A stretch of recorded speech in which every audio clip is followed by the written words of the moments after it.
Y ahí está Jesús invitando a desayunar a esos 7. Es tan especial porque dice que todos sabían que era Jesús, pero nadie se atrevía a preguntarle. ¿Te ha pasado que cuando sabes que deliberadamente no hiciste aquello que Dios te dijo que hicieras, entonces hasta de la oración quieres huir? Y así estaban ellos. Pero el Señor está allí invitándolos a comer, yendo a su escenario de fracaso, yendo a su escenario de pérdida y trayéndoles el milagro de la multiplicación, porque ellos se pasaron toda la noche pescando, pero en unos minutos el Señor les resolvió el problema. Como nos enseñaba anoche, el Señor en unos minutos les resuelve el problema, y aquello que era pérdida pasó a ser ganancia y sobreabundancia en unos minutos por una palabra y una dirección del Señor. Porque nosotros nos podemos pasar la vida haciéndolo a nuestra manera, la vida haciendo las cosas que Dios no nos mandó a hacer, y perder la vida en aquello, pero sin embargo un instante delante del Señor puede hacer que todo sea transformado, todo sea cambiado, todo sea llevado a una nueva estación. Entonces, en un instante el Señor transforma toda esa noche inútil, todo ese trabajo inútil, en una sola palabra, la transforma en multiplicación, crecimiento, abundancia. 153 peces, pero enormes, dice. Luego encontramos esa escena donde Jesús restaura a Pedro al ministerio. Y vemos cómo Cristo restaura a su hijo, discípulo, y lo dimensiona en el amor. Pedro, ¿me quieres? Pedro, ¿me quieres? Pedro, ¿me quieres? Hasta el punto en que Pedro es llevado no solamente a hablar, a decir, sino a quebrantarse y aceptar que realmente el Señor, solo Él lo sabe todo. Y como Jesús le dice: mira, tú fracasaste, pero yo te restauro. Tú me abandonaste, tú dejaste el ministerio, pero yo te restauro el ministerio. Tú te fuiste a perder, pero yo te pongo a ganar. Y es extraordinario la gracia transformadora, la gracia restauradora de Cristo con su apóstol. Y ¿sabe qué? Ahí aprendemos mucho acerca de la restauración de los discípulos, de la restauración de los hijos. Algunos de nosotros lo hubiéramos pasado primero por una buena paliza, pero no, el Señor Jesús fue, le hizo un milagro, lo direccionó, lo restauró en amor. Porque el arma más poderosa de la restauración es el amor de Dios. Es el amor de Dios. Y ahora, donde quiero detenerme es al final de esa escena, versículo 18. Después de que el Señor le dice: ¿me quieres? Y él respondió: tú lo sabes todo, tú sabes que te quiero. Y el Señor le dice: apacienta mis ovejas. Pedro queriendo volver a ser pescador, pero el Señor dice: no, yo te levanté para que seas pastor. Así que me pastoreas a los niños, me pastoreas a los jóvenes, me pastoreas a los adultos, me pastoreas a la iglesia. Tal vez usted está aquí diciendo: yo me quiero tomar un sabático. Lo primero que le tengo que decir es: me pastoreas a la gente, porque para eso te traje a este entrenamiento. Estás aquí porque usted es un pastor. Está aquí porque usted tiene que cuidarle los niños, los pequeños, los medianos, los grandes, los ancianos. Usted y yo estamos aquí porque estamos llamados a cuidarle los hijos al Padre. Para eso hemos sido llamados. De cierto te digo, le dice el Señor, que cuando eras joven te vestías e ibas a donde quieras, pero cuando seas viejo extenderás tus manos y te vestirá otro y te llevará a donde no quieres. El apóstol Jesús nos ha enseñado claramente que esto es, una vez que estás en la visión, tú no haces lo que tú quieres, sino que haces lo que Dios te dice que hagas, y vas donde Dios te dice que vayas. Somos esclavos de la visión. Jesús le dijo esto para dar a entender de qué muerte glorificaría a Dios, y dicho esto le dijo: sígueme. Ahora, no pierda la escena. No pierda la escena, porque Pedro ha sido restaurado a su relación con el Señor. Pedro ha sido restaurado a su relación consigo mismo. Ha recibido el amor de Dios de una manera especial. Lo alimentó, le dio profecía, le hizo productivo lo que era improductivo, lo atendió él mismo, les dio el pan y el pescado, dice la Escritura. Y allí delante de todos lo restaura. Pedro es restaurado a su relación con el equipo, porque recuerde que él era el líder del equipo. Pedro es restaurado a su ministerio pastoral y apostólico. Pedro es restaurado a su servicio ministerial, a su liderazgo. Hasta hace unos momentos, sencillamente, después de que él dijo, vamos a pescar, fracasó otra vez. Pero ahí estaba Jesús restaurándolo a su liderazgo, a su ministerio, restaurándolo al amor. Pedro ha sido dimensionado. Acaba de ver, mire, la primera vez que Pedro ve un milagro de multiplicación, cuando Jesús lo llama por primera vez, recuerda, Pedro tiene que llamar a otras barcas para que le ayuden. Pero esta vez no, los peces son solo para ellos. La cosecha es para su equipo. Acaba de ver una multiplicación milagrosa por una palabra profética y direccional. A la derecha. Acaba de ver una provisión financiera. Porque, fíjese, el tesorero se había suicidado. No sabemos dónde quedó el dinero. Ellos se fueron a pescar. Es muy posible que vamos a pescar y mañana hacemos un asadito allí. Pero no pescaron ni nada. Entonces no había desayuno, pero el Señor los alimenta, les tiene preparada la mesa. Ahora, qué honor es poder estos días para mí sentarme a la mesa con los apóstoles que amo, respeto, honro y admiro. Pero piense un momento, sentarse a la mesa con el Cristo resucitado en el mar de Galilea. Allá. Eso es simple. Oiga, eso. Pedro ha sido restablecido a las 3 dimensiones del amor ministerial. Dimensiones del amor en alma, espíritu y cuerpo.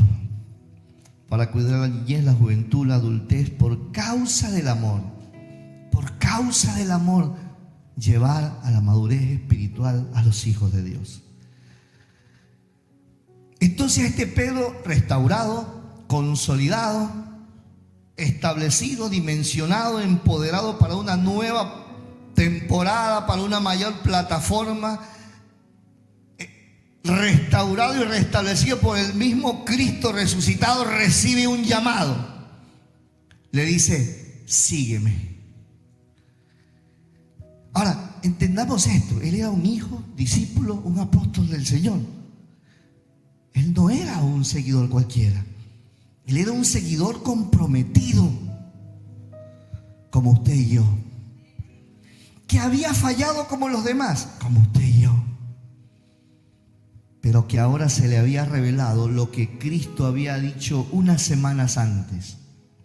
Y esto está en Mateo 16, del 21 al 25. Desde entonces Jesús comenzó a explicar a los discípulos que Él debía ir a Jerusalén y padecer mucho a manos de los ancianos, de los principales sacerdotes y de los escribas, y morir y resucitar al tercer día. Pedro lo llevó aparte y comenzó a reconvenirlo. Señor, ten compasión de ti mismo, que esto jamás te suceda. Pero él se volvió y le dijo, Pedro, aléjate de mi vista, Satanás. Me eres un tropiezo. Tú no piensas en las cosas de Dios, sino solo en cuestiones humanas. Y a sus discípulos les dijo, si alguno quiere seguirme. Ahora, piense en la dimensión del seguir. Porque le dice a sus discípulos, si alguno quiere seguirme. Un buen manabita, los que vivimos acá, le hubiera dicho, Señor, pero te estamos siguiendo. Si alguno quiere seguirme, niéguese a sí mismo, tome su cruz y sígame. A Pedro ya en este momento ya se le ha revelado esto. Porque ya Cristo ha muerto y ha resucitado. Y ese Cristo resucitado lo ha restaurado. Y a ese Pedro ese Pedro le dice: sígueme. Ahora, no perdamos de vista esto. El primogénito de la resurrección es quien le dice: sígueme. No es el Señor que resucitaba a los muertos. No. Es aquel que resucitó de los muertos. Es el Cristo resucitado que tiene un cuerpo eterno que atraviesa paredes, que está en un lugar y en otro lugar en un mismo momento. No es solamente el Jesús que sanaba a los enfermos. Es aquel que ha vencido a todos y a todos. Aquel que ya estaba por demás asentado en el ser pleno de los discípulos, que Él era Dios, que le está diciendo: sígueme. Ya no era solamente el que liberaba a los demonizados. ¿Ya no? Es el Dios, es el Cristo resucitado, el que unos días ascendería a la presencia del Padre. Es Jesucristo ante quien se doblará toda rodilla en los cielos, en la tierra y debajo de la tierra, quien le está diciendo a Pedro: sígueme. Es el mismo Cristo que nos ha llamado a usted y a mí. Es el mismo Cristo que nos ha restaurado a usted y a mí.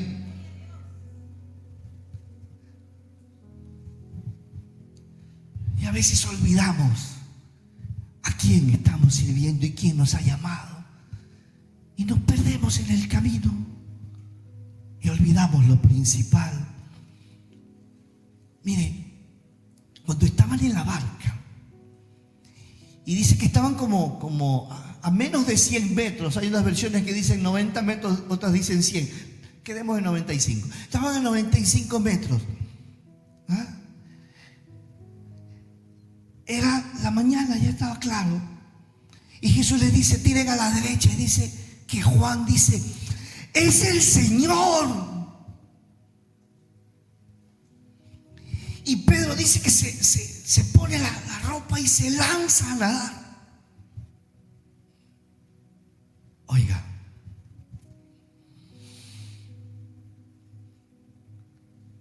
pero cuando ellos se acercan, recuerda que unos días antes se les había aparecido y le había mostrado y le había dicho a Tomás: mete tu mano, aquí están mis heridas, mete tu mano en mi costado, aquí está el día. El único cuerpo eterno que tiene cicatrices es el cuerpo del Señor. En eternidad veremos sus cicatrices.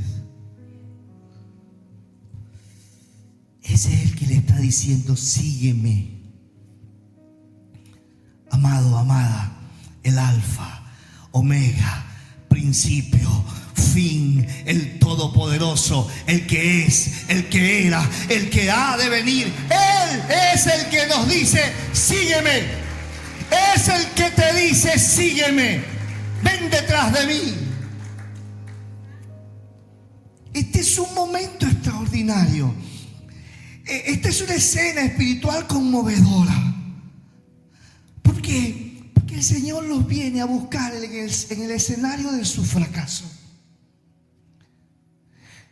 Si revisamos los evangelios, Jesús había hecho una cita con ellos. Les dijo: voy a morir y resucitar, y después de que resucite nos vemos en el monte de Galilea, donde siempre nos reunimos. Y ellos andaban pescando, andaban por allá. Tenían una cita. Pero Jesús los va a buscar a la estación de fracaso para llevarlos a una estación de victoria, avance y fructificación. ¿No es así con nosotros? No nos ha venido a buscar a nuestras estaciones de fracaso para llevarnos a estaciones de victoria, de fructificación, de multiplicación. Mire cómo cuando nos equivocamos y hacemos cosas mal y nos miramos al espejo. ¿No te parece que a veces tú te miras en el espejo y dices: quisiera poderte pegar de verdad a ese que está allí? No sé, a mí sí me pasa. no soy tan espiritual como usted, pero a mí me pasa, yo quiero agarrar del pescuezo ese que está allí en el espejo cuando me miro, a veces, por esas cosas raras que hacemos, por esos fracasos en que nos metemos. Pero Jesús lo ha introducido en una atmósfera de amor, restauración, milagros, provisión, dimensionamiento, delante de su equipo, de los 5 ahí. Tenían que estar Jacobo y Juan. Tenían que estar Jacobo y Juan. Tenía que estar el incrédulo de eso. Estaba suficiente. Y usted y yo esta mañana. Sígueme es el llamado para los llamados. Sígueme es el llamado para los llamados. Usted y yo no tenemos escapatoria. Usted y yo somos esclavos del propósito. Usted y yo no tenemos escapatoria.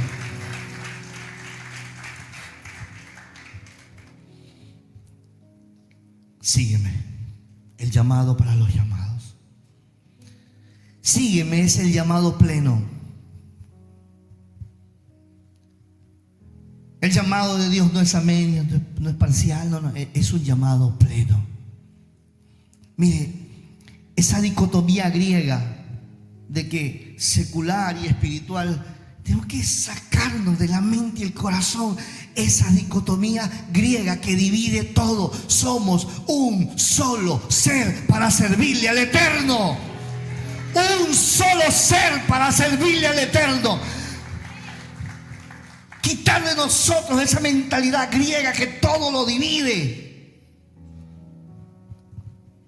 Y esa mentalidad griega que enseñó que Padre, Hijo y Espíritu Santo. No es Padre, Hijo y Espíritu Santo. Dios es uno, indivisible.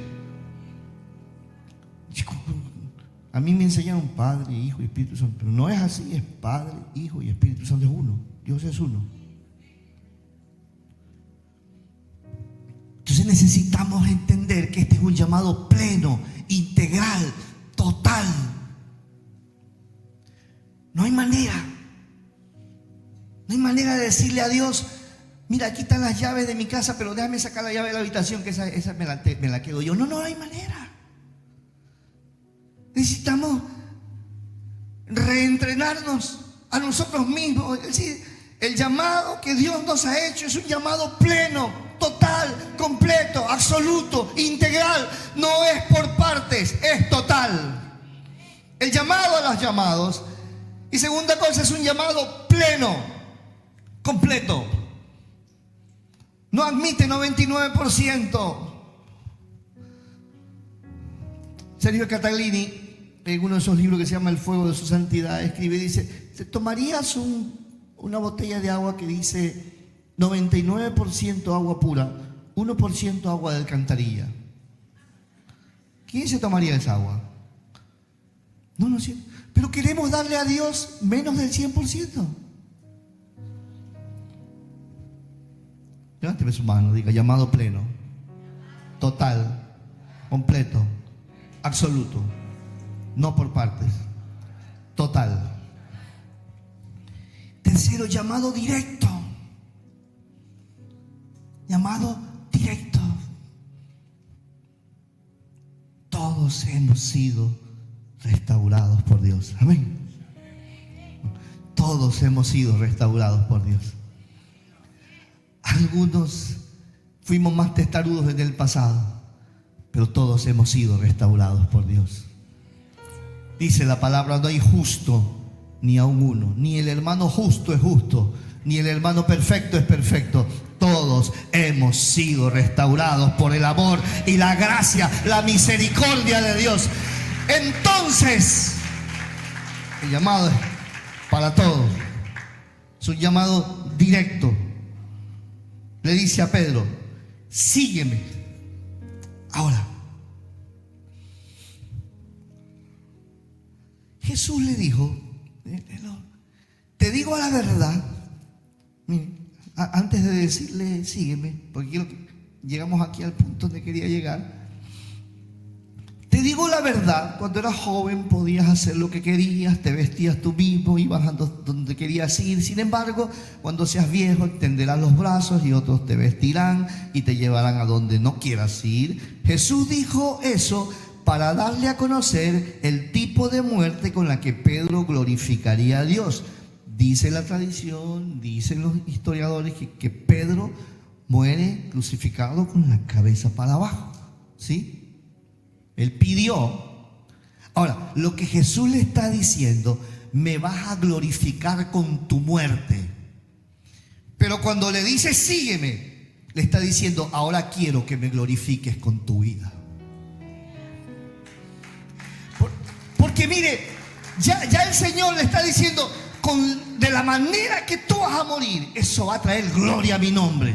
Pero sígueme, porque yo quiero que tú me glorifiques con tu día a día, que me glorifiques con tu vida. Sígueme, vive glorificándome.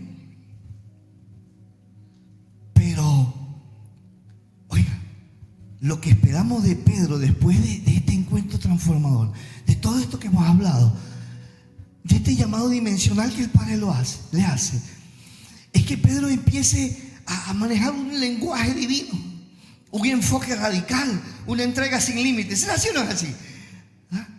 Si nosotros de un MPR, de un tiempo de entrenamiento así, salimos con un lenguaje divino, con un enfoque radical, con una entrega sin límites, conscientes de un llamado dimensional que tenemos, lo menos que podíamos esperar de Pedro es que caminara detrás del Señor y le dijera: dime, Padre, dime, Señor, ¿dónde voy?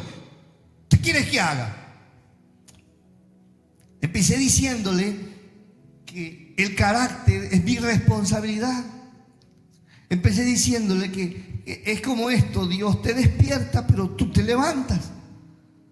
Dios te llama a orar, pero yo decido hacerlo. Dios nos dejó su palabra, pero yo decido alimentarme de la palabra. Y entonces, pero Pedro, dice el pasaje, mire el pasaje. Dice que Pedro, cuando el Señor le dice: sígueme, en vez de ir así detrás del Señor, dice que Pedro se voltea y lo ve a Juan y le dice al Señor: Señor, ¿y qué de ese?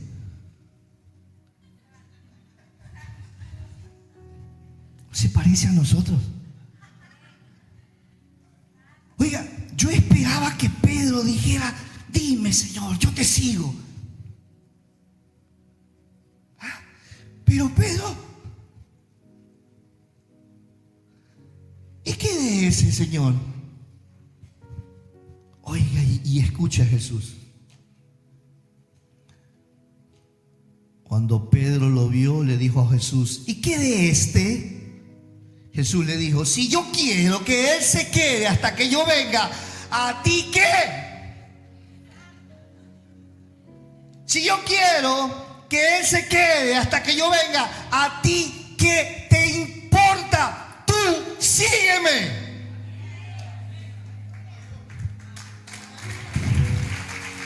¿Sabe qué? Yo veo una fisura en el carácter de Pedro. Escúcheme, porque una fisura se puede convertir en una grieta en una rotura en una fractura, y una fractura puede destruirte. Ahora, no es que me gusta ver los defectos en las personas, por si acaso, pero Pedro se desenfoca, Pedro se distrae queriendo saber de su colega.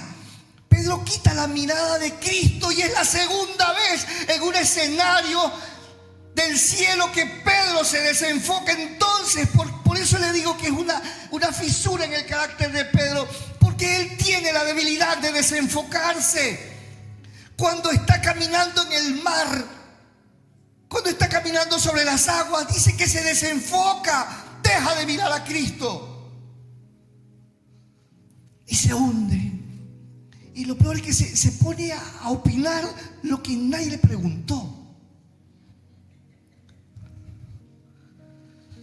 La fisura de Pedro es posible que tuviera base en la curiosidad, en la comparación, posiblemente en la envidia, o en eso de que queremos saber todo.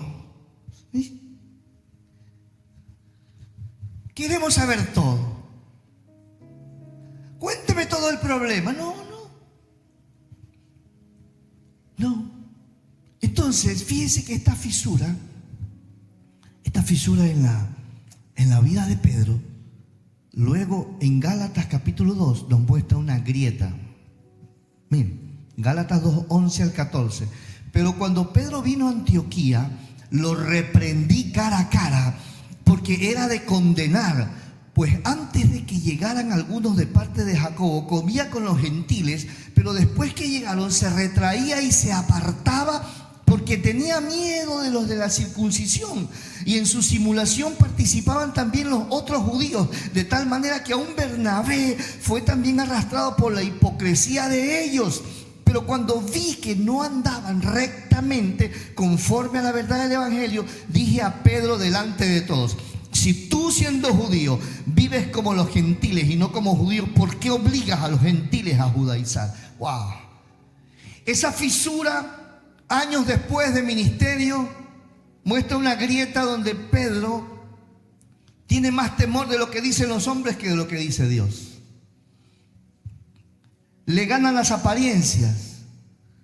Es que, por favor, un área de carácter que no se trabaja, no se resuelve con oración. Nos pueden orar, nos pueden imponer las manos, los pies, tirar aceite, freírnos con aceite, sal, harina, lo que sea, hermano. Pero si no trabajamos esas áreas del carácter, la fisura puede llegar a convertirse en una grieta y destruir nuestra vida. Y negarle la herencia, porque no se trata solo de nosotros, negarle la herencia a nuestras generaciones. Y lo que usted y yo somos es parte de un plan. Y lo que tenemos que hacerlo completo y bien. Mire, hermano, el caso de Eliseo. Eliseo no trabaja su temperamento y no gobierna sobre su ira. Ungido con la doble unción, ¿qué hace? Maldice a unos jóvenes porque lo deshonraron. Sí, lo deshonraron, pero no era para maldecirlos a tal punto que murieran atacados por osas. ¿Me explico? ¿Usted se imagina 40 familias en duelo porque al profeta se le fue la mano, porque no pudo gobernar sobre su ira? Y esa ira la tuvo que haber trabajado todo el tiempo. Doble unción y todo. Hombre de Dios, sí, innegable. Pero recuerde, somos seres humanos, no quehaceres humanos. Y necesitamos trabajar las áreas de nuestro carácter donde sabemos que necesitamos ayuda. No podemos ocultarlas, Dios las conoce. El caso de Elí. Él no corrige a sus hijos cuando tiene que hacerlo. Y dice, cuando Dios lo enfrenta, dice: tú has honrado más a tus hijos que a mí. Y pierde no solo el ministerio, sino la herencia para sus generaciones. Y hasta allí llegó el sacerdocio de Elí, que había durado siglos. El caso de Sansón. Sansón juega con la unción. Sansón era bonito, era fuerte, pero andaba buscando, dice, prostitutas, tenía desórdenes sexuales. Nunca los quiso arreglar, nunca trabajó en él. Y dice que el día que murió mató más que en toda su vida juntos. Es decir, que le sirvió a Dios le sirvió más muerto que vivo. Y no dejó descendencia. No es lo que usted y yo queremos, no. El caso de Saúl. Su insensatez lo lleva al pecado extremo y a la hechicería. Por sus inseguridades. No se da cuenta que Dios lo pone como mentor del próximo rey de Israel y lo empieza a perseguir. Y él que podía, como decían las doncellas, él podía matar a 1000, pero David a los 10.000. Y él no se da cuenta que Dios le está dando un hijo de la multiplicación. Y en vez de levantarle la mano, lo empieza a perseguir, a matar. Y de insensato Saúl persigue al hijo en vez de protegerlo. Y termina donde una hechicera, decapitado por los enemigos. El caso de Moisés. No puede gobernar su ira, no puede gobernar su enojo. Y en vez de hablarle a la piedra, la golpea. ¿Se da el milagro? Sí, pero pierde la herencia.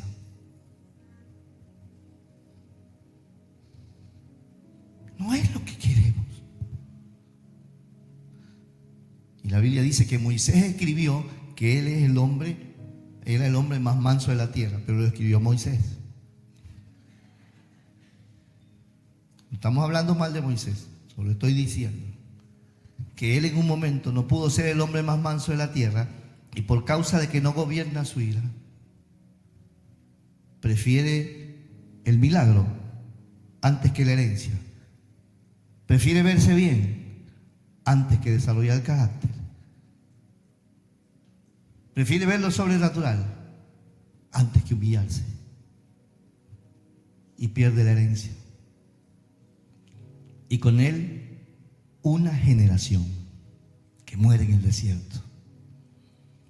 El caso Salomón. Primero de Reyes 3:3 dice: pero Salomón amó a Jehová y anduvo en los estatutos de su padre David. Y hasta aquí es hermoso este pasaje. Pero Salomón amó a Jehová y anduvo en los estatutos de su padre. Amaba a Dios, honraba su paternidad, honraba su cobertura. Pero dice, solamente que sacrificaba y quemaba inciensos en los lugares altos. Estaba en Jerusalén, el lugar de adoración, establecido por su padre David, décadas. Pero él tenía una fisura en su carácter. ¿Cuál era? La mezcla. Y esa fisura lo lleva a casarse con la hija del rey de Egipto. Algunos dicen que fue estratégico. Es posible que sí, pero de ahí para allá, durante los 20 años de construcción que él desarrolla su ministerio, llega a tener, dice, 700 mujeres y 300 concubinas. Y ese ya era un gran problema. Pero luego dice que las mujeres terminan desviando su corazón de Dios.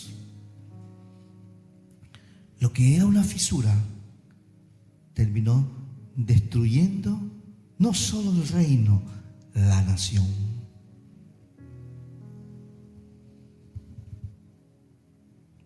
Ahora, la respuesta está en el llamado. Diga conmigo, la respuesta está en el llamado. La respuesta está en el llamado. Que le dijo Jesús a Pedro: sígueme tú. Señor, pero es que sígueme tú. No te importa lo que voy a hacer con el otro. No te tiene que importar en el buen sentido de la palabra. ¿Sí? Entonces, muchas veces nos perdemos en el camino porque nos detenemos a mirar lo que no tenemos que mirar. Cuando veas a tu hermano crecer, dile: gracias, Señor, dale más a mi hermano. No te quedes, ¿y por qué tú bendices a él si a mí no me bendice? Lo que Dios le ha dado a usted es único. Lo que Dios le ha dado a usted es para usted y sus generaciones.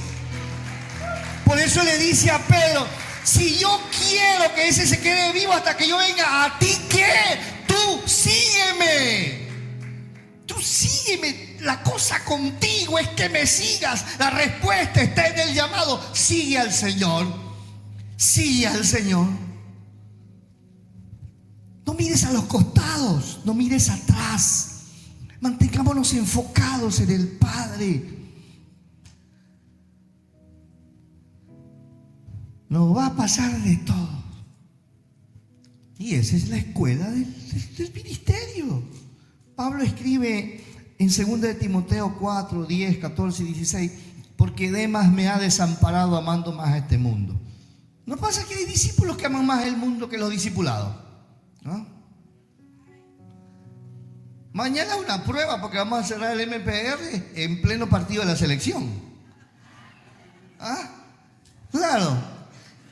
Y yo cuando recuerdo que ya estaba todo lanzado, me dicen mis hijos: papi, ese día juega la selección. Le vamos a ganar a la selección. O sea, porque a veces, bueno, pues, si gana, nos alegramos. Y si gana también. Dice: se ha ido a Tesalónica, Crescente se fue a Galacia, Tito a Dalmacia, Alejandro el herrero me ha causado muchos males. Mira, hay gente que te va a causar males. Claro que sí. Yo recuerdo un día que alguien enloqueció, entró a una de mis redes y me envió mensajes de amenaza. Sí, de amenaza. Sí. Y claro, nadie puede enviar mensajes directos, pero se quedan en una bandeja donde dice: esta persona está queriéndote enviar mensajes. Y cuando yo, ¿quién será? Algún saludo. Tuve que hacer un cactus y enviarle a los pastores: oye, cuidado por ahí, se lo encuentra que dice que me quiere pegar y ¿cómo es? Yo me voy a defender. O sea, hay gente que te va a causar daño, sí. Hay gente que te va a hacer doler el corazón, sí. Hay gente que te va a traicionar, sí. Pero ¿qué dice Jesús? ¿Qué dice Jesús? Tú sígueme. ¿Qué dice Jesús? Tú sígueme. ¿Qué dice el Señor? Tú sígueme. ¿Qué dice el Señor? Tú sígueme. Cualquier cosa que pase, ¿qué dice el Señor? ¿Qué te dice el Señor? ¿Qué nos dice el Padre? Tú sígueme. La respuesta está en el llamado. La respuesta está en el llamado. No mires a los costados, no mires hacia atrás, no te desenfoques.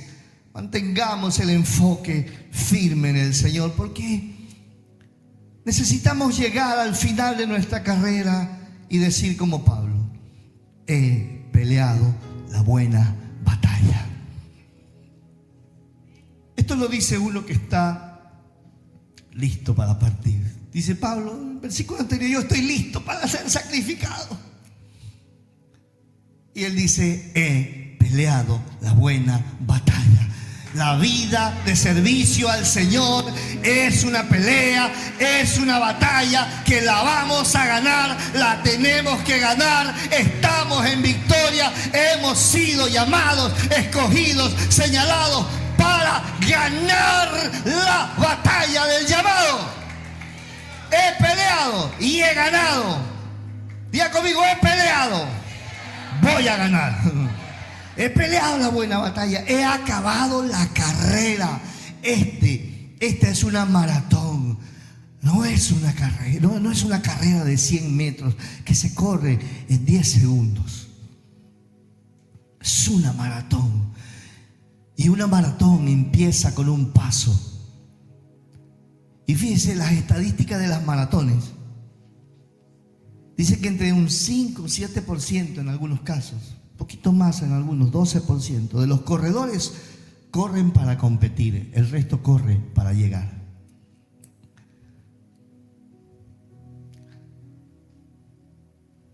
Y usted y yo corremos para llegar. Usted y yo corremos para llegar. Entonces no te desesperes, vas a llegar. Sigamos a Cristo. No mires a los costados.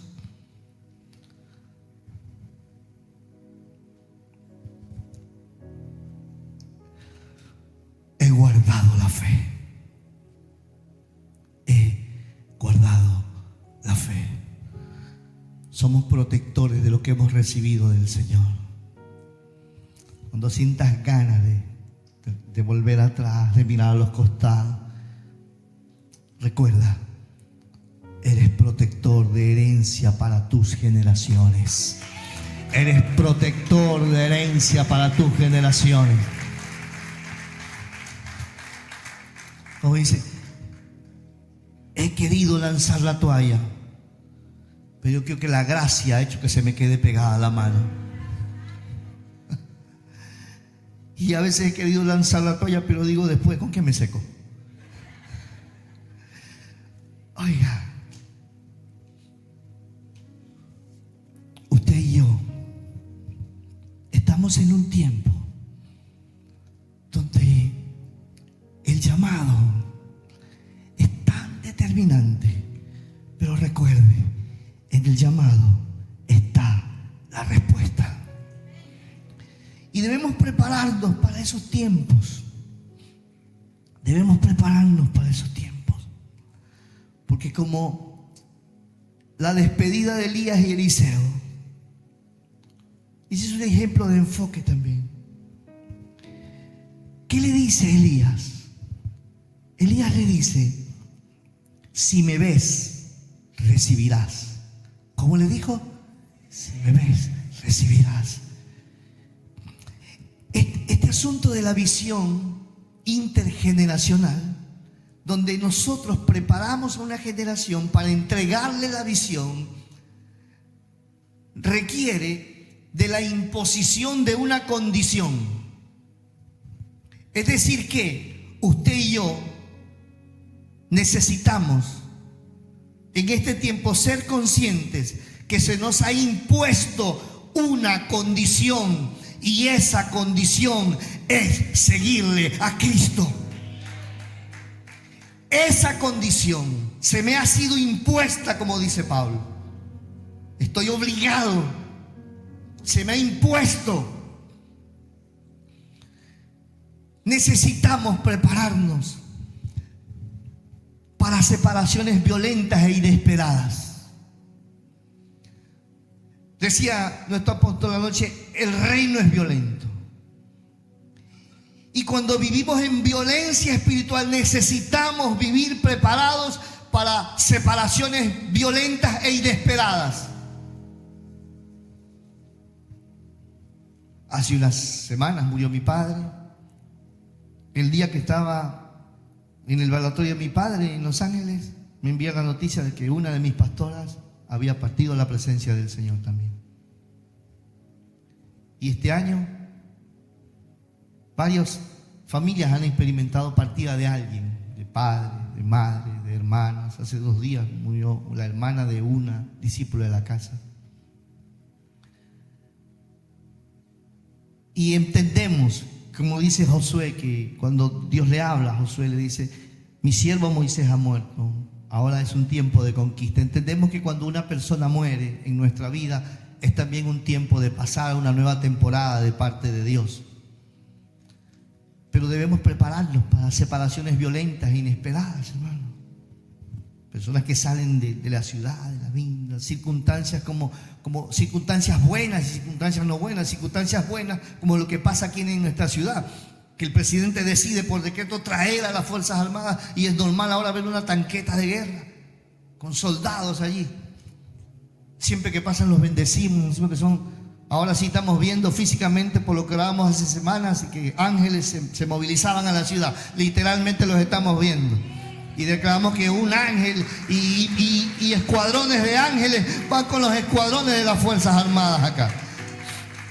Ahora, una de las cosas más peligrosas que nosotros enfrentamos es lo que enfrentó Eliseo, la distracción de lo bueno.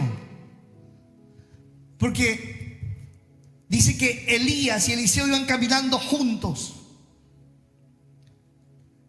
Eliseo no se distrae, no es como Pedro. ¿Y qué con ese? No, Eliseo va al lado de su padre espiritual y va caminando. Y de repente pasan, dice, carros de fuego que los separan. Y un torbellino por el cual es ascendido Elías. Aquí entre nosotros, todos hubiéramos sacado la cámara para tomarle fotos a los carros de fuego.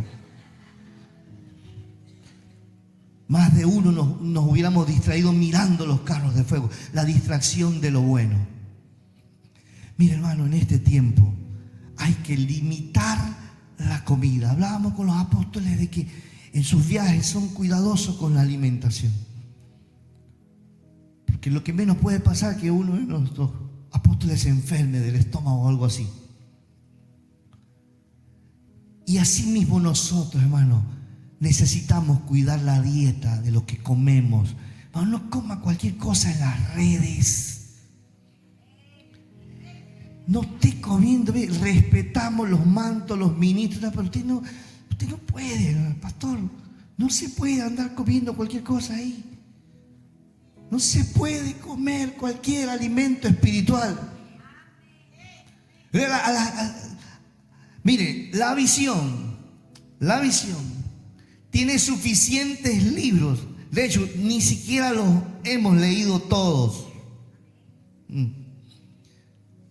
Nuestro apóstol Rodolfo, nuestro apóstol Sojo, entre los dos creo que hay como 40 libros, hermano. Sí. Aquí en la casa, ¿saben? No desperdicie tiempo, no pierda energía. No se distraiga en lo bueno. La distracción de lo bueno. Ese es uno de los grandes peligros que enfrentamos. Y que se nos pegue eso que se le pegó a Pedro. ¿Y qué con ese? ¿Y qué de ese? ¿Qué necesitamos? Enfoque radical. Diga conmigo, enfoque radical. Diga conmigo, enfoque radical. Vamos, diga, enfoque radical. Póngase de pie, por favor. Termino aquí. Alguien dijo que la agenda del Padre se llama propósito, pero los planes de las tinieblas se llaman distracción.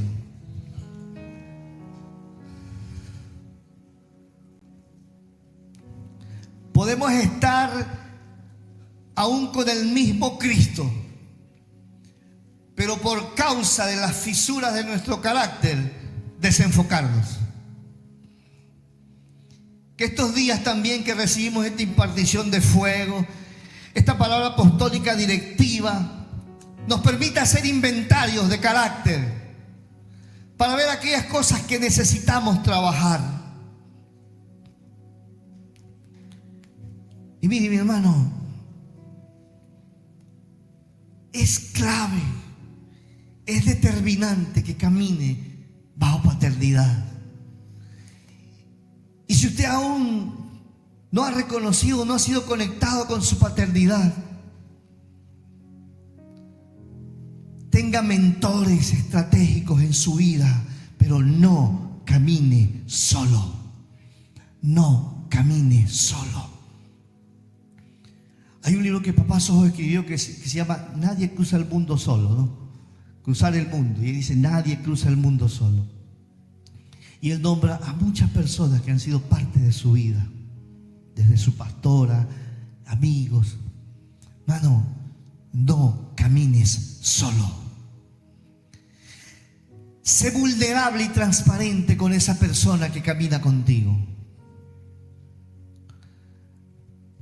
Mi hermano, nadie llega a una tragedia ministerial, a una tragedia familiar en un día. Nadie se levanta diciendo, hoy voy a ser infiel. No. Nadie se levanta a hacer una locura. No. Una fisura se convierte en una grieta en una rotura en una fractura que puede destruir nuestras vidas.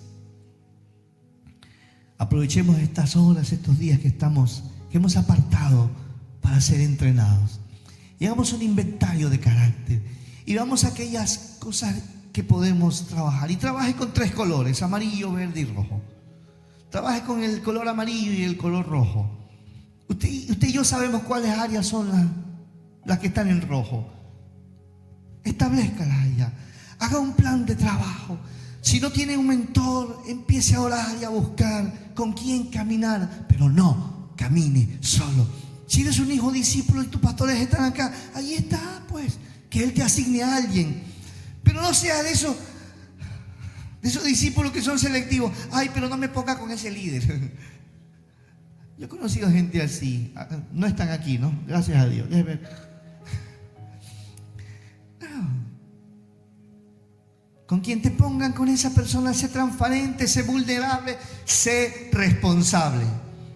Escúcheme. Dios ya nos dio todo el equipamiento. ¿Qué tenemos que hacer? Manifestar el fruto de su Espíritu. Ser diligentes, ser disciplinados, ser determinados. Trabaje con una agenda. Escriba los planes. Escriba, póngase metas. Dígale a alguien que le ayude a mirar sus metas. Y que le chequee sus metas. Y que le reprenda y le exhorte. Tenga estímulos, pero no se premie si no ha llegado.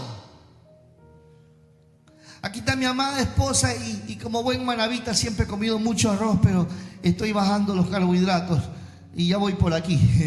Así es mi porción de arroz, parece maná del cielo. Ya no es arroz sino maná. Pero hay días donde tengo que pedirle permiso a mi cuerpo y decir, bueno, hoy día sí vamos a olvidar la dieta.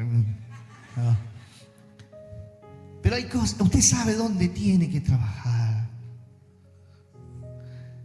Para esto, usted y yo sabemos, no necesitamos revelación, necesitamos transpiración. Hay que trabajar intencionalmente, planificadamente, ordenadamente, bajo cobertura, bajo autoridad. De otra manera no lo alcanzaremos. Seguiremos viniendo, oyendo a eventos, a convenciones y con los mismos problemas. Pero ¿sabe qué? Una fisura no se sana con una curita, pero sí se puede sanar. En el año 97 nos casamos, amor. Sí. En el año que nos casamos con mi esposa, ese año hubo un terremoto en Bahía. No sé, aquí tengo uno de Bahía, ¿no? Ese año fue, ¿no? 97, ¿no? Ese año, sí, porque 98 fue, sí. Nosotros, cuando nos casamos, fuimos a vivir a un cuarto piso, un departamento pequeño, donde dabas un paso, era la sala, otro paso el comedor, pequeño, recién casadito, ¿no es cierto? Cuarto piso, hermano, eso cuando empezó a temblar, fueron unos segundos, pero se hacen eternos, ¿no? Entonces con mi esposa no sabíamos qué hacer ni para dónde agarrar. ¿Cómo oyes en cuarto piso, hermano? Diga, mi amor, coge el televisor. Siempre el hombre pensando en el televisor. Oiga, escuche, porque después de los meses, ya los inventarios, hubieron edificios que debieron ser demolidos. Pero ¿sabe qué? Usted sabe, corrupción, sobornaron y esos edificios, algunos los maquillaron, medio que los arreglaron. Pensaron que se había solucionado. No se pueden maquillar las fracturas estructurales en la vida. Año 2016, terremoto de 7.8 aquí en Manta. Todos esos edificios se cayeron y hubieron muertes y tragedias. Allá en Bahía, que no debía haberlo habido, porque no fue epicentro. Así es una vida que no trabaja su carácter. Y Dios te va a llenar de fuego, de unción, de dirección, sí, pero carácter es para llegar al final de la carrera. Carácter es para llegar al final de la carrera. Dos cosas van a la eternidad. Dos cosas: carácter y discípulos. Eso lo llevamos a la eternidad. Carácter y discípulos. Trabajemos el carácter y trabajemos haciendo discípulos para la gloria de Dios. Dale un aplauso al Señor fuerte. Y levánteme sus manos, por favor. Y vamos a terminar con el equipo de alabanza acá. Y vamos a terminar con el coro que cantábamos. Porque he ministrado mucho esa alabanza. Yo te amo, Señor, y te serviré hasta el último momento, hasta el último aliento. Pero te serviré bien. Y como dice Max Lucado en uno de sus libros, que cuando usted y yo llegamos al cielo podamos recibir el aplauso de los ángeles, el aplauso del cielo. Porque uno que dio su vida para Cristo ahora llega a la eternidad. Cierra tus ojitos y levanta tus manos, por favor. Espíritu Santo, gracias. Tú nos has llamado. Y ese es un llamado a los llamados. Un llamado completo, un llamado integral, un llamado directo. Pero a veces en ese llamado nos distraemos por las fisuras que tenemos en nuestro carácter. Necesitamos ayuda de ti, Señor. Que durante estos días podamos hacer inventario y seriamente empezar a planear que en los próximos días, semanas y meses, eso que es una fisura va a ser sanada. Vamos a superar ese problema, ese defecto de carácter. Vamos a superar esa debilidad de carácter y se va a convertir en una fortaleza. Vamos a superar aquello, esos complejos, esas autolimitaciones. Vamos a trabajar para avanzar, caminar y desarrollar esas áreas de carácter que aún tienen que ser trabajadas. Porque no somos perfectos, estamos en camino de perfección, de madurez. Y Padre, sabemos que te vamos a servir. Es lo que queremos, anhelamos, deseamos. Y que podamos llegar como el apóstol Pablo. He acabado la carrera, he guardado la fe, he peleado la buena batalla. Por lo demás está la recompensa que Dios planeó desde la eternidad. Por siempre te serviré, siempre te serviré, hasta que no quede más aliento en mí, hasta que vengas por mí, yo te serviré. Si usted necesita tomar una decisión, córrese para adelante y diga así: hoy tomo una decisión, hoy empiezo a actuar.